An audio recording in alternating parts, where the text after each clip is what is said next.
রাতে স্বামী স্ত্রীর কি করা উচিত, কি করা উচিত নয়, ইসলাম কি বলে?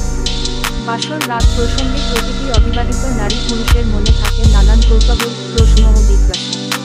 বাসর রাতে কি করা উচিত, কিভাবে এই রাতটিকে চিরস্মরণীয় করে রাখা যায়, ইত্যাদি। 1. প্রশ্ন: বাসর রাতে নববধূ কিভাবে সজ্জিত হবে? উত্তর: নববধূ মেহেদি ব্যবহার করবে, অলংকার করবে এবং সাধ্যমত শরীয়ত সম্মত উপায়ে সেজেগুজে উত্তম পোশাক পরিচ্ছদে সজ্জিত হবে।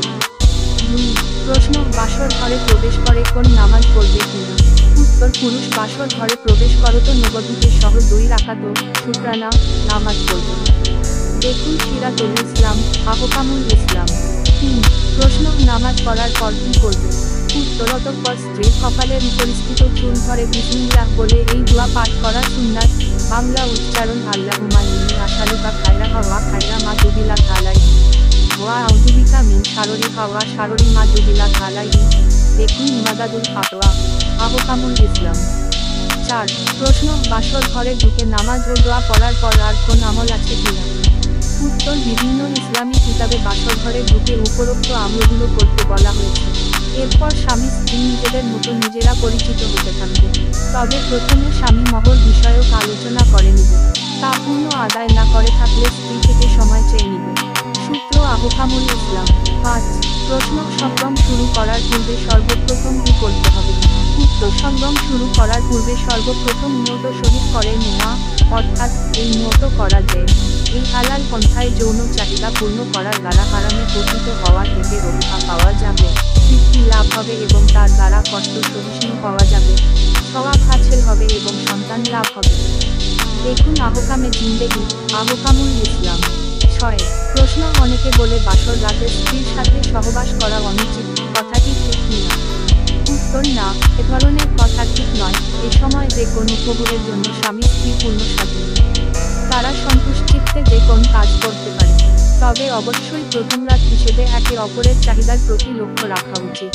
সূত্র: আহকামুল ইসলাম, আহমাকে জিন্দেগি। 7. প্রশ্ন: সঙ্গমের শুরুতে কোন দোয়া পড়তে হবে? উত্তর: সঙ্গমের শুরুতে বিসমিল্লাহ বলে কার্য শুরু করা, তারপর শয়তান থেকে পানাহ চাওয়া। উভয়টিকে একত্রে এভাবে বলা যায়: বাংলা উচ্চারণ: বিসমিল্লাহি আল্লাহুম্মা জান্নিবনাশ শায়তানা ওয়া জান্নিবিশ শায়তানা মা রাযাকতানা। অর্থ: আমি আল্লাহর নাম নিয়ে এই কাজ আরম্ভ করছি। হে আল্লাহ, শয়তানকে আমাদের থেকে দূরে রাখো এবং যে সন্তান তুমি আমাদের দান করবে তার থেকেও শয়তানকে দূরে রাখো। দেখুন আহকামে জিন্দেগি। 8. প্রশ্ন: সঙ্গমের বিশেষ কিছু আদব ও বিধিনিষেধ জানতে চাই। তো সঙ্গমের কিছু আদব ও নিয়ম: কোন শিশু বা পশুর সামনে সঙ্গমে রত না হওয়া, পর্দা ঘেরা স্থানে সঙ্গম করা, সঙ্গম শুরু করার পূর্বে শৃঙ্গার, চুম্বন, স্তন মর্দন ইত্যাদি করবে। বীর্য, যৌনাঙ্গের রস ইত্যাদি মোছার জন্য এক টুকরা কাপড় রাখা, সঙ্গম অবস্থায় বেশি কথা না বলা, নিজের ও স্ত্রীর যৌনাঙ্গের প্রতি দৃষ্টি না করা, সঙ্গম শেষে পেশাব করে নেওয়া, এক সঙ্গমের পর পুনর্বার সঙ্গমে লিপ্ত হতে চাইলে যৌনাঙ্গ এবং হাত ধুয়ে নিতে হবে। বীর্যপাতের পরে স্বামী নেমে না যাওয়া বরং স্ত্রীর উপর অপেক্ষা করা, যেন স্ত্রীও তার খাবেশ পূর্ণ মাত্রায় মিটিয়ে নিতে পারে। সঙ্গমের পর অন্তত কিছুক্ষণ ঘুমানো উত্তম। জুমার দিনে সঙ্গম করা মুস্তাহাব। সঙ্গমের বিষয় কারো নিকট প্রকাশ করা নিষেধ। এটা একদিকে নির্লজ্জতা, অন্যদিকে স্বামী স্ত্রীর হক নষ্ট করা। সঙ্গম অবস্থায় স্ত্রী জমির দিকে নজর না দেয়া। তবে হযরত ইবনে ওমর সঙ্গম অবস্থায় স্ত্রী জমির দিকে দৃষ্টি দয়া ও উত্তেজনা বৃদ্ধির সহায়ক বিধায় এটাকে উত্তম বলতেন। 9. প্রশ্ন: কোন কোন অবস্থায় স্ত্রীর সাথে সঙ্গম করা যাবে না? উত্তর: নিম্নোক্ত অবস্থায় স্ত্রীর সাথে সঙ্গম করা যাবে না: স্ত্রীর মাসিক বা প্রসবকালীন স্রাব চলাকালীন, এতেকাফ অবস্থায়, রোজার দিনের বেলা, ইহরাম অবস্থায়, স্ত্রীর পিছনের রাস্তা দ্বারা। দেখুন স্বামী স্ত্রীর মধুর মিলন, আহকামে জিন্দেগি। 10.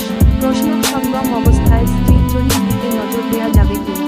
উত্তর: সঙ্গম অবস্থায় স্ত্রীর জনির দিকে নজর না দেয়া। তবে হযরত ইবনে ওমর সঙ্গম অবস্থায় স্ত্রী জনির দিকে দৃষ্টি দয়া ও উত্তেজনা বৃদ্ধির সহায়ক বিধায় এটাকে উত্তম বলতেন।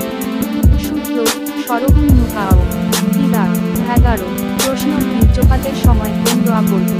উত্তর: বীর্যপাতের সময় নিম্নোক্ত দোয়াটি পড়বে। বাংলা উচ্চারণ: আল্লাহুম্মা লা তাজালু লিশ-শাইতানি ফিমা রাযাকতানি নাসিবান।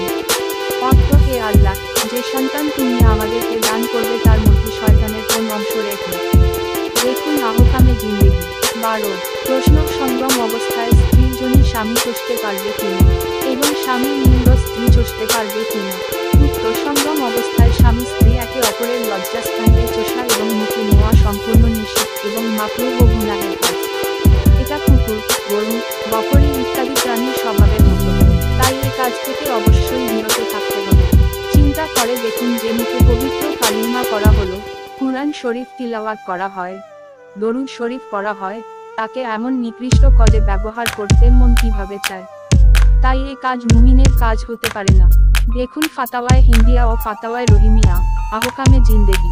13 প্রশ্ন দাঁড়িয়ে সহবাস করা যাবে কিনা উত্তর হ্যাঁ, দাঁড়িয়েও সহবাস করা যাবে। যারা বলে দাঁড়িয়ে সহবাস করা যায় না তাদের কথা ঠিক নয়, তাই ওই কথায় কান দেয়া যাবে না।